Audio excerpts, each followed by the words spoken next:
Hey guys, Poro back with another week of global power rankings.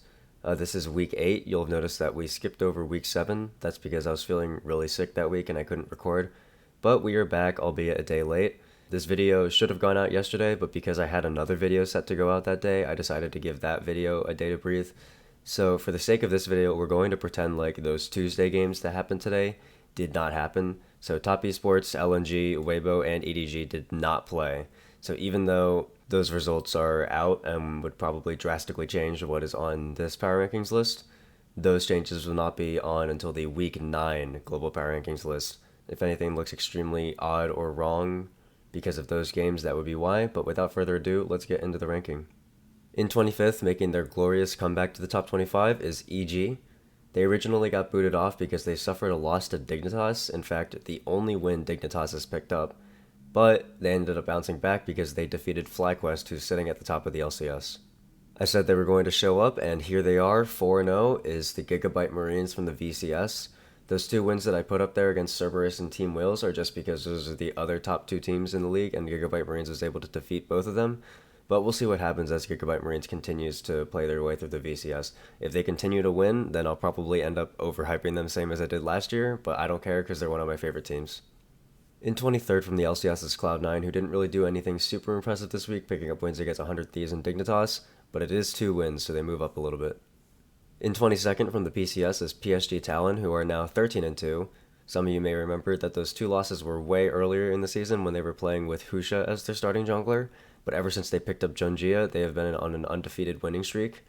They ended up getting revenge against Impunity and ended up picking a second win up against CFO, who's the second best team in the PCS, so they're looking to be extremely dominant for the rest of the season. Staying in 21st is Vitality because absolutely nothing happened, so they don't move. LEC Spring Split does start this weekend though, so you can look forward to seeing some of these LEC teams move around finally. In 20th, getting shot way down is BLG because they managed to lose to LGD somehow.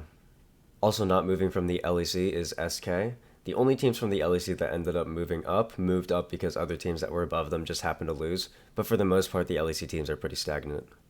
Since FlyQuest suffered a loss to EG, they get bumped all the way down to 18th and probably won't be seeing the top 10 anytime soon.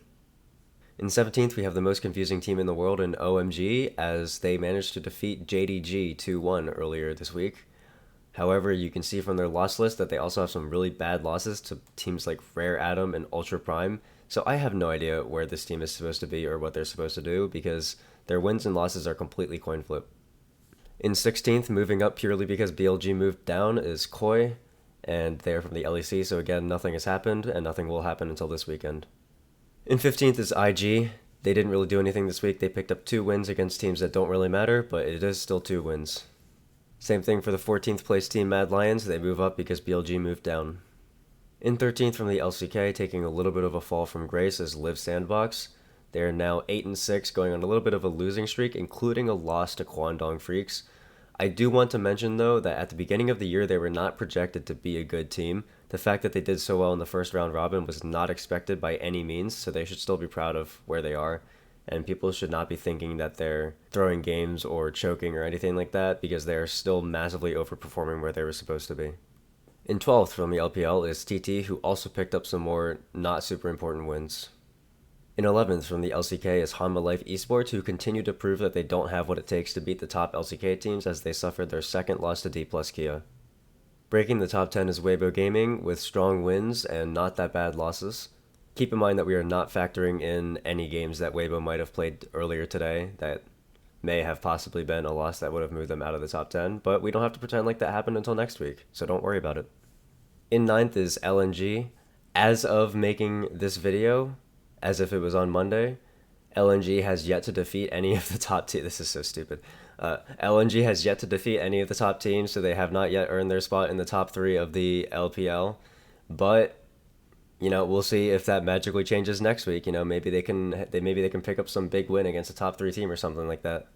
Anyway, the main thing that's keeping them out of the LPL's top 3 as of right now is the fact that the only time that they had played against the top 3 was against EDG, in which they lost, and they also have that really bad loss to NIP.